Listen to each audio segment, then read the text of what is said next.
हो, एक भयानक कादंबरी.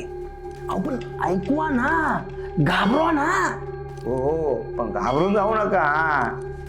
हा, ते एक वाडा असतो. अहो, ते झालं, पुढे चला. त्या वाड्यात एक नोकर असतो. एक दिवस अचानक त्या वाड्यासमोर गाडी बंद पडते. किस्तकरी गंमत आहे. तो माणूस मदत मागायला म्हणून त्या वाड्यासमोर जातो आणि हे काय, इकडे दरवाजा इथे.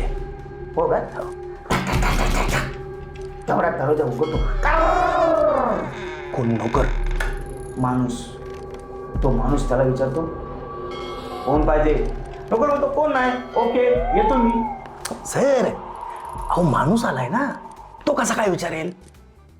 हो काय, बरं असं आपलं नाही. काय माहिती का, मी एवढं स्वतःच घाबरलो ना, काय विचारू नका. आम्ही काय विचारत नाही, तुम्ही पुढे बोला.